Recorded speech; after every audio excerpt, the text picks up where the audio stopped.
28 मई को नए संसद भवन का इनॉग्रेशन होने वाला है और ठीक इसी दिन एक नए वस्तु का भी स्थापना नए संसद भवन में किया जाएगा। इस नए वस्तु का नाम है सेंगोल।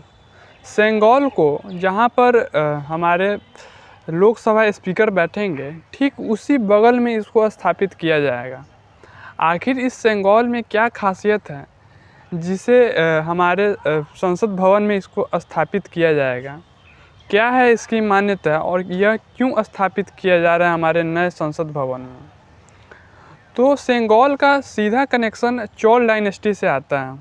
चोला डायनेस्टी में जब कोई राजा अपने सक्सेसर को राज्य सौंपता था या फिर अपने पावर सौंपता था तो उसे सेंगोल दे करके उसे नए उत्तराधिकारी का दर्जा दिया जाता था। इसका सिंपल एग्जांपल से ये हम समझते हैं कि चोल डायनेस्टी में जब कोई नया उत्तराधिकारी बनता था उस राज्य का तो पिछले वाले राजा मीन्स कि पहले वाले राजा उसे सेंगोल दे करके और उसे नए राजकुमार या राजा उसे घोषित करते थे। तो इसका मतलब ये हुआ कि transfer of power from one king to successor. जब पावर का जो ट्रांसफ़र होता था एक पीढ़ी से दूसरे पीढ़ी या फिर एक राजा से दूसरे राजा के तरफ, तब उसे सेंगोल दिया जाता था और सेंगोल देने के बाद उसे नया राजा घोषित कर दिया जाता था। जब हमारा देश भारत 1947 को आज़ाद हो रहा था उस समय भी सेंगोल का चर्चा आया था सामने।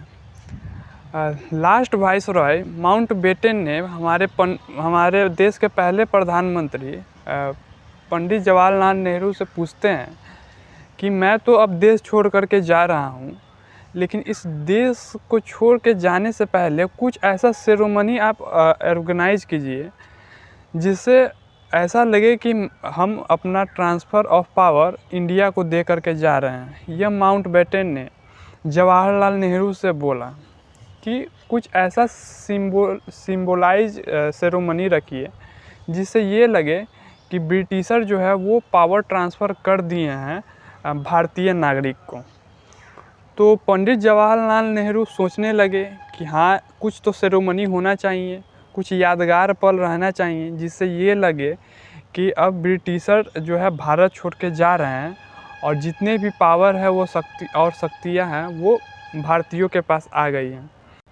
तो Pandit Jawaharlal Nehru last governor general of India Rajagopalachari ji के पास गए और उनसे वो कहें कि कुछ ऐसा सेरेमनी ऑर्गेनाइज कीजिए जिससे लगे कि हाँ ट्रांसफ़र ऑफ पावर भारतीयों को हो चुका है।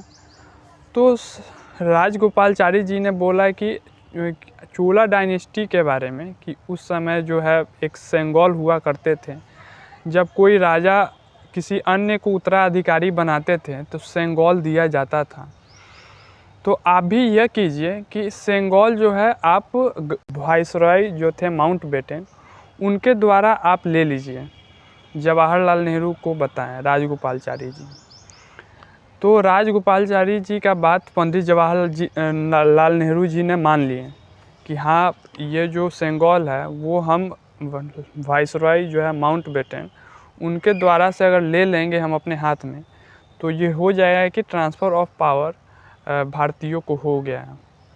तो अब इसका जो है पूरा कार्यक्रम को रेडी किया जाता है और कार्यक्रम में जहाँ से सेंगोल बनाया जाता है उनसे संपर्क किया जाता है। तो सेंगोल जो है वो तमिलनाडु में बनता है। तो तमिलनाडु के एक ज्वेलरी में जाते हैं और वहाँ पे सेंगोल को बनाने का ऑर्डर दे देते हैं। सेंगोल वहाँ बन करके तैयार हो जाता है और 14 अगस्त को दिल्ली में उस सेंगोल को बाय एयरक्राफ्ट लाया जाता है।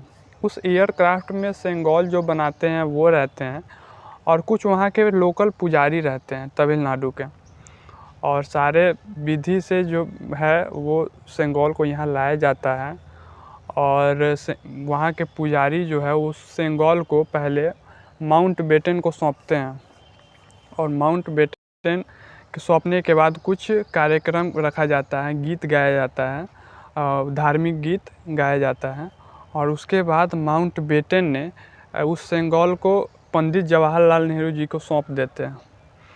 तो इससे यह होता है कि ट्रांसफ़र ऑफ पावर इंडिया को दे दिया गया है और इंडियन नागरिक को दे दिया गया है।